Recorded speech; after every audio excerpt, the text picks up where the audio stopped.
بسم اللہ الرحمن الرحیم۔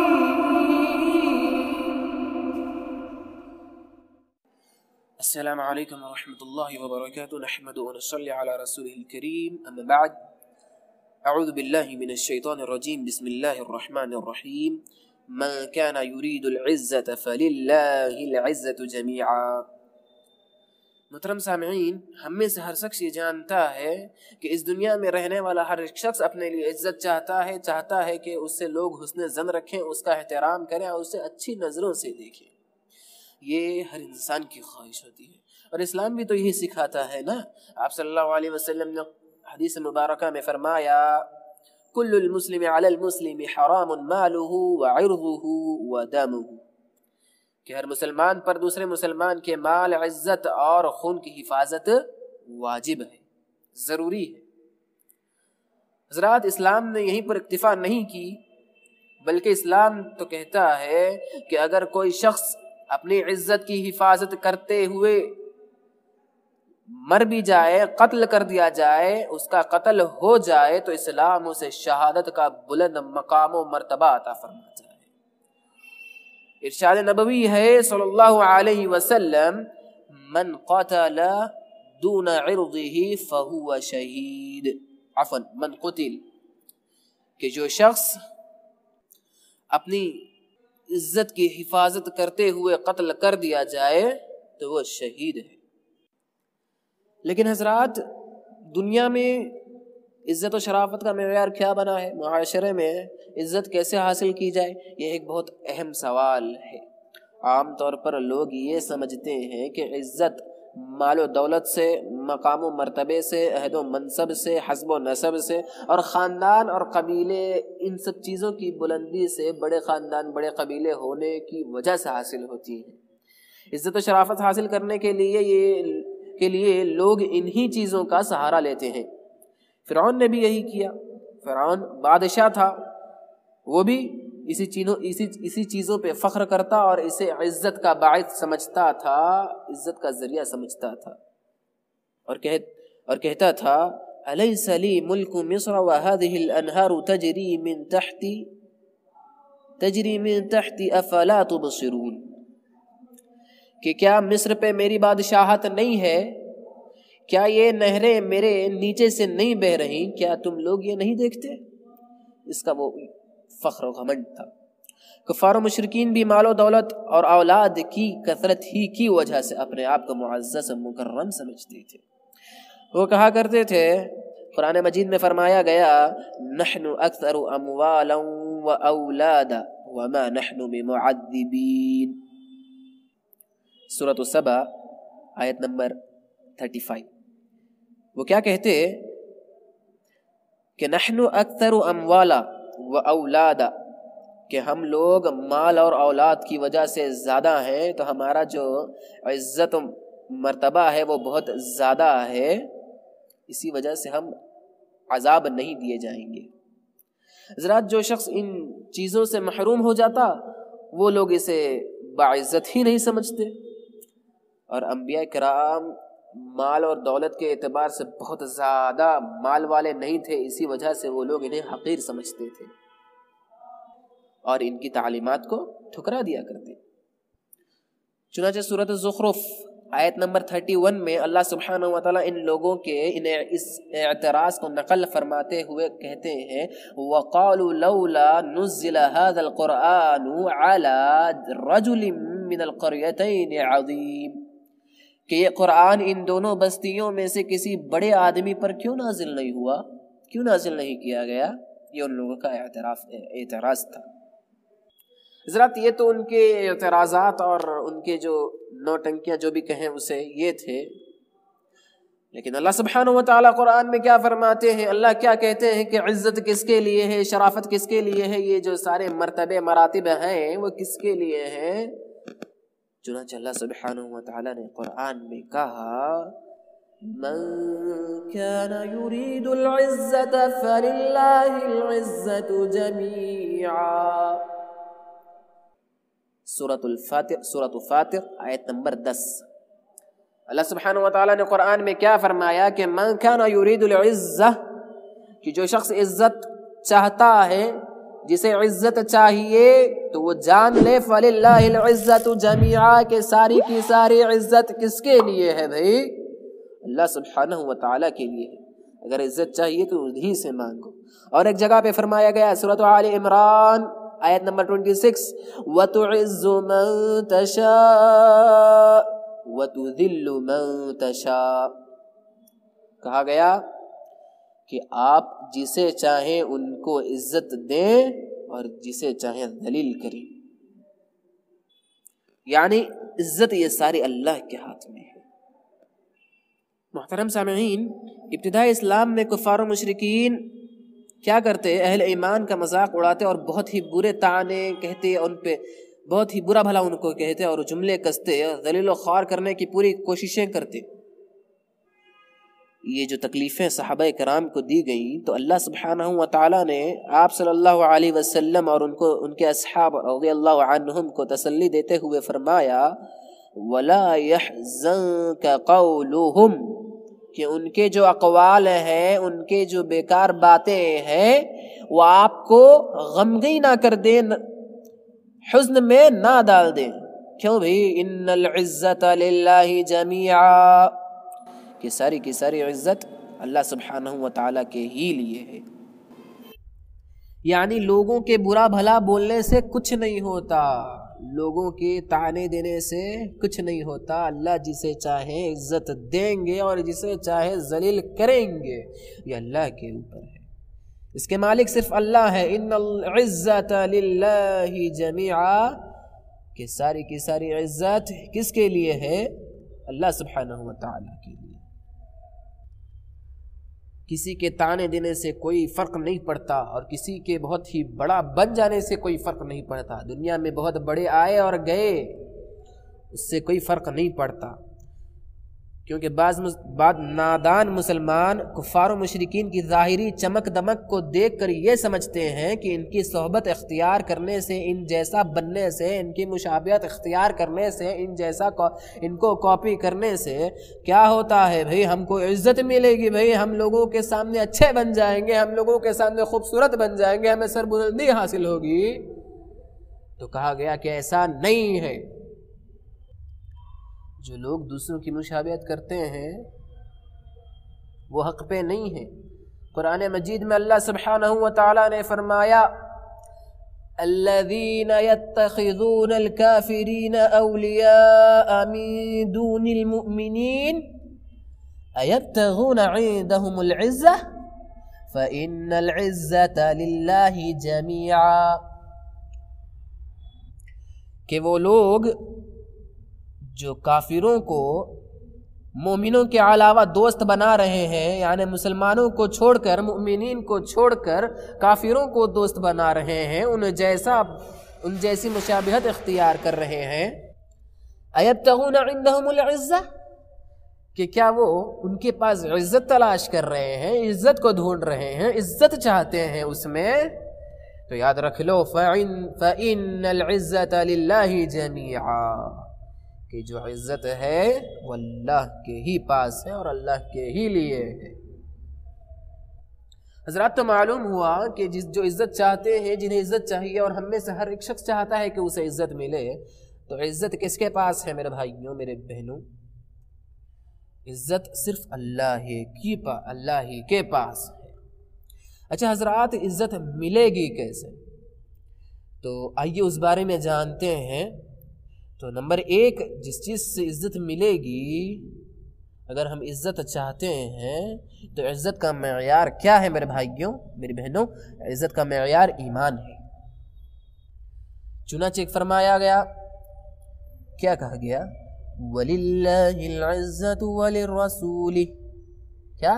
وَلِلَّهِ الْعِزَّةُ، کہ اللہ ہی کے لیے عزت ہے، وَلِرَسُولِهِ، اور اللہ کے رسول صلی اللہ علیہ وسلم کے لیے ہے، وَلِلْمُؤْمِنِينَ،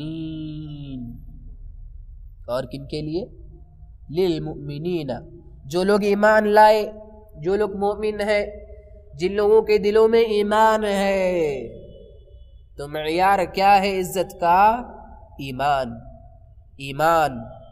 وَلَكِنَّ الْمُنَافِقِينَ لَا يَعْلَمُونَ، لیکن منافق جو ہے نا وہ عقل نہیں رکھتے، وہ نہیں جانتے۔ تو حضرات عزت کا پہلا معیار ایمان ہے۔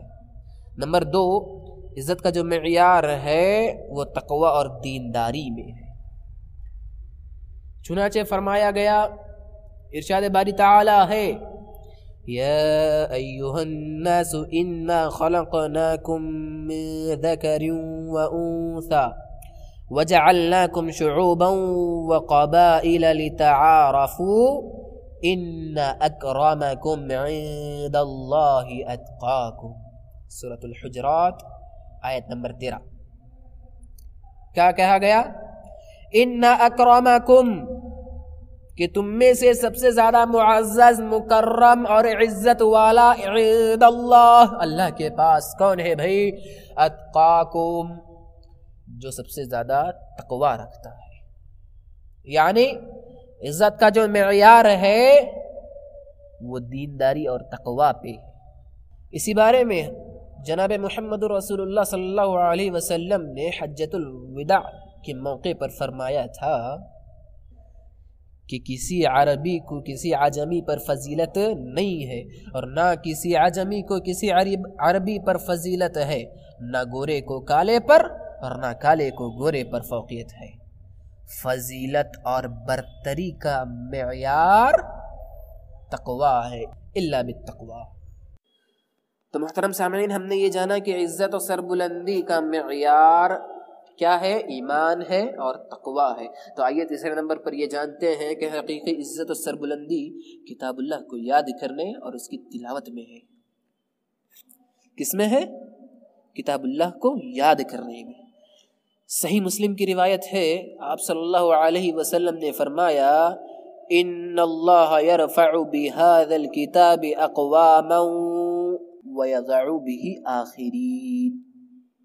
کیا فرمایا نبی کریم صلی اللہ علیہ وسلم نے؟ کہیے صلی اللہ علیہ وسلم، اللہ سبحانہ وتعالی اس کتاب پر عمل کرنے کی وجہ سے لوگوں کو عزت و سربلندی عطا فرماتے ہیں، اور اس کو ترک کرنے کی وجہ سے ذلیل و خوار کرتے ہیں۔ علامہ اقبال رحمہ اللہ نے اسی حدیث کی ترجمانی کرتے ہوئے کہا، وہ معزز تھے زمانے میں مسلمان ہو کر، وہ معزز تھے زمانے میں مسلمان ہو کر، اور ہم خوار ہوئے تارک قرآن ہو کر۔ ذرا ہم نے قرآن چھوڑ دی، ہم نے قرآن کو چھوڑ دیا، اسی لیے آج ہمارا یہ حال ہے۔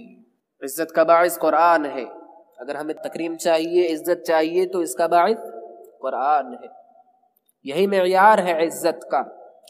اگر ہم اسے پکڑ کر رکھیں گے تو ہمیں عزت ملے گی، ورنہ ہمیں سوائے ضلالت کے، سوائے ذلیل ہونے کے کچھ نہ ملے گا۔ حضرات، قرآن مجید پڑھنے اور یاد کرنے سے کیسے عزت حاصل ہو سکتی ہے، اس کا اندازہ اس واقعے سے لگایا جا سکتا ہے کہ غزوہ احد جو اسلام کی دوسری جنگ ہوئی، اس میں کتنے صحابہ شہید کیے گئے؟ 70۔ یاد رکھیے میرے بھائیوں، 70 صحابہ کو شہید کر دیا گیا، ایک غلطی کی وجہ سے کہ صحابہ نے نبی کریم صلی اللہ علیہ وسلم کی ایک چھوٹی سی نافرمانی کی، تو اس وجہ سے 70 صحابہ شہید کیے گئے۔ تو حضرات، یہ جو صحابہ شہید کیے گئے 70، تو جب قبروں میں اتارا جاتا تو آپ صلی اللہ علیہ وسلم نے اتارنے سے پہلے سوال کیا کہ ان میں سے حافظ قرآن کو سب سے زیادہ یاد کرنے والا کون ہے؟ جس صحابی کی طرف اشارہ کیا جاتا جناب محمد الرسول اللہ صلی اللہ علیہ وسلم، انہی کو کہتے کہ پہلے قبر میں اتارو اور قبر میں پہلے دفن کرو، اور ایسا ہی کیا جاتا۔ تو اس سے معلوم یہی پڑتا ہے نا کہ قرآن انسان کی عزت بلند کرتی ہے۔ اسے قرآن کی وجہ سے انہیں پہلے قبر میں جانے کے اعزاز ملا۔ حضرات، ایسا ہی ابتدائی اسلام میں عہد و منصب بھی اسی شخص کو عطا کیا جاتا جو قرآن مجید کا عالم زیادہ ہوتا، زیادہ حافظ ہوتا۔ حضرت عمر رضی اللہ عنہ جو اسلام کے دوسرے خلیفہ گزرے، انہوں نے اپنے دور خلافت میں ایک شخص کو ایک بڑے عہدے پر فائز کیا، تو کسی نے کہا یا امیر المؤمنین، آپ رضی اللہ عنہ نے ایک غلام کو اتنے عظیم عہدے پر فائز کیا ہے، ایسا کیوں؟ مطلب آپ نے ایک غلام کو اتنا بڑا منصب و عہدہ دیا، اس کے پیچھے کوئی ریزن ہوگا، کوئی تو وجہ ہوگی۔ تو جناب عمر رضی اللہ عنہ نے فرمایا انہو قاری الکتاب اللہ، انہو قاری لکتاب اللہ، کہ وہ اللہ کی کتاب یعنی قرآن کو پڑھنے اور جاننے والا تھا۔ اسی بنا پر انہوں نے کیا کیا، ایک غلام کو ایک بڑے عہدے پر فائز کیا، وجہ قرآن کا پڑھنا اور جاننا بنا۔ آپ نے یہ واضح کر دیا کہ کوئی شخص خاندان کے اعتبار سے، حسب و نسب کے اعتبار سے اگر بلند مرتبہ نہیں رکھتا تو کوئی فرق نہیں پڑتا، کوئی حرج نہیں ہے۔ علم قرآن کی وجہ سے وہ اس چیز کا، اس بات کا مستحق بن سکتا ہے۔ حضرات، انسان حسب و نسب یا کسی بھی دنیاوی اعتبار سے کتنا ہی چھوٹا کیوں نہ ہو، لیکن اسلام کی نظر میں اس سے کوئی فرق نہیں پڑتا۔ چنانچہ عربوں میں غلام اور لونڈیوں کا کوئی مقام نہیں تھا، معاشرے میں انہیں حقیر نظروں سے دیکھا جاتا تھا، لیکن ایمان اور اسلام کی بنیاد پر آپ صلی اللہ علیہ وسلم نے انہیں بھی بلند مقام عطا فرمایا۔ چنانچہ حضرت زینب رضی اللہ عنہا، جو آپ صلی اللہ علیہ وسلم کی صاحبزادی بیٹی تھی، ان کا نکاح آپ صلی اللہ علیہ وسلم نے کس سے کرایا؟ جو ایک آزاد کردہ غلام تھے، زید بن حارثہ رضی اللہ عنہ۔ کیوں؟ کیونکہ وہ ایمان والے تھے، تقوی والے تھے۔ آپ صلی اللہ علیہ وسلم نے یہ بتایا کہ عزت و شرافت کا حقیقی معیار نسل و خاندان نہیں بلکہ ایمان اور تقوی ہے۔ حضرات، یہی وجہ تھی کہ حضرت بلال رضی اللہ عنہ، ہمیں سے تو ہر شخص جانتا ہی ہوگا کہ حضرت بلال رضی اللہ عنہ کا واقعہ کیا ہے۔ ہمیں سے ہر کوئی یہ جانتا ہے کہ حضرت بلال رضی اللہ عنہ جو حبشی غلام تھے، وہ کس کے غلام تھے؟ امیہ بن خلف، جو ایک کافر تھا۔ ہم یہ جانتے ہیں کہ جب حضرت بلال رضی اللہ عنہ نے اسلام قبول کر لیا تو ان کا جو آقا تھا وہ کیا کرتا؟ ان کو بہت ستاتا، بہت تکلیفیں دیتا، یہاں تک کہ اس نے کیا کیا کہ حضرت بلال رضی اللہ عنہ کو تپتی ریت پر لٹا دیا اور ان کے سینے پر ایک بھاری گرم پتھر رکھ کر ان سے کہتا کہ کیا اب تم کرتے ہو؟ لیکن حضرت بلال رضی اللہ عنہ کا ایمان تو دیکھیے کہ وہ اتنی تکلیفوں کے باوجود صرف ایک ہی نعرہ کہتے، ایک ہی الفاظ ان کے زبان پر تھے، کیا تھے؟ احد احد، کہ میرا خالق، میرا مالک، میرے رب ایک ہی ہے، میرے الہ ایک ہی ہے، احد احد۔ اسی ایمان و تقوی کی وجہ سے ان کو اتنی عزت و سربلندی ملی۔ چنانچہ حضرت ابو بکر رضی اللہ عنہ کا گزر اس جگہ سے ہوا جہاں پہ تکلیف دی جاتی تھی۔ جنہوں نے دیکھا کہ ان کو اتنی تکلیفیں ملتی ہیں حضرت بلال رضی اللہ عنہ کو، تو انہوں نے کہا امیہ بن خلف سے کہ تم مجھے یہ غلام بیچ دو۔ چونکہ امیہ بن خلف کی کئی کوششوں کے باوجود حضرت بلال رضی اللہ عنہ ٹس سے مس نہ ہوئے، تو وہ بھی بیزار آ چکا تھا، ان سے تنگ آ چکا تھا، تو اس نے کہا کہ ٹھیک ہے، خود ہو کہ ان کو لے لو بھائی تم، وَلَوْ بِعَشَرَةِ دَنَانِيرَ، کہ تم ان کو لے لو اگر 10 دینار کے بدلے ہی کیوں نہ ہو۔ لیکن حضرت ابو بکر رضی اللہ عنہ جو پہلے خلیفہ گزرے، وہ جانتے تھے ایمان کی ویلیو کیا ہے، ایمان کا معیار کیا ہے، اسی لیے انہوں نے کہا واللہ لو جعلت ثمنہ 100,000 دینار لاشتریتہ بذلک۔ کیا کہا انہوں انہوں نے کہا کہ اللہ کی قسم ہے اگر تم ان کی قیمت کتنی اگر تم ان کی قیمت 100,000 دینار بھی لگاتے تو میں اس کے بدلے ان کو خرید لیتا، کیونکہ حضرت ابوبکر جانتے تھے کہ ان کی قیمت کیا ہے، ان کے اندر جو ایمان ہے اس کی قیمت کیا ہے۔ یہی وجہ ہے کہ حضرت عمر رضی اللہ عنہ فرمایا کرتے تھے کہ ابو بکر سیدنا، کہ ابو بکر ہمارے آقا ہیں اور ان کو آزاد کرنے والے، اور انہوں نے یعنی حضرت ابو بکر رضی اللہ عنہ نے انہوں نے ہمارے آقا بلال کو آزاد کیا رضی اللہ عنہ۔ حضرت اسلام بھی ان کی عزت جانتا تھا، ان کی ویلیو جانتا تھا، اسی لیے سب سے پہلے اگر کسی کو اذان دینے کا شرف حاصل ہوا تو یہی ہمارے حضرت بلال رضی اللہ عنہ تھے، جن کو سب سے پہلے اذان دینے کا شرف حاصل ہوا۔ اتنا ہی نہیں، جب مکہ فتح ہو گیا، جب اسلام فاتح کی حیثیت سے مکہ میں داخل ہو گیا، تو اس وقت بھی سارے لوگوں کو کعبہ کے صحن میں جمع کرنے کے بعد سب سے پہلے اگر کسی کو اذان دینے کا اعزاز ملا تو وہ جناب حضرت بلال رضی اللہ عنہ تھے۔